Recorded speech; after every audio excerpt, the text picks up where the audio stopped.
கணவன் மனைவி வாழ்க்கை என்பது ஊடல் இருக்கும், கூடல் இருக்கும், எல்லாமே இருக்கும் தான். தப்பா இருந்தா சொல்லணும். அந்த தப்ப நல்லா சொல்லலாம். இது தப்பு, இப்படி செய்யக்கூடாது, இந்த வழியில போகக்கூடாது, இது நம்ம குடும்பத்துக்கு ஆகாது, நான் சொல்றத நீ கேளு அப்படின்னு மனைவிக்கு சொல்லலாம், கணவனுக்கு சொல்லலாம். அதுக்காக கையை நீட்டி அடிக்கிறதும் தகாத வார்த்தைகளால பேசுறதும் நியாயமா? முதல்ல தகாத வார்த்தைகளை பேசும்போது நீங்க உங்க தாயை கண்ணு முன்னாடி கொண்டு வந்து நிறுத்தி பாருங்க.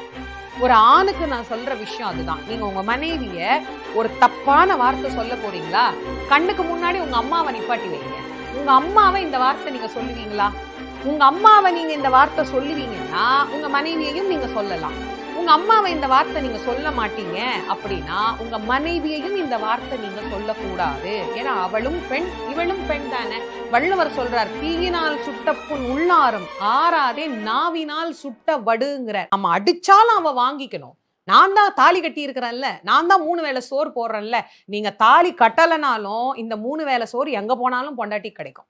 அவ பொண்ணுக்கு அப்பாவாவே இருந்திருக்கலாம், அவங்க அப்பா அம்மாவுக்கு பிள்ளையாவே அவ இருந்திருந்தாலும் 3 வேளை சோறு அவளுக்கு கிடைக்கும். 3 வேளை சோறு போடுறேன், நான் தாலி கட்டிட்டேன் அப்படிங்கிறதுனால எல்லை மீறி ஒரு பெண்ணை கை நீட்டுகிற உரிமை ஆணுக்கு கிடையாது. கணவன் மனைவி வாழ்க்கை என்பது ஊடல் இருக்கும், கூடல் இருக்கும், எல்லாமே இருக்கும் தான். தப்பா இருந்தா சொல்லணும். அந்த தப்ப நல்லா சொல்லலாம். இது தப்பு, இப்படி செய்யக்கூடாது.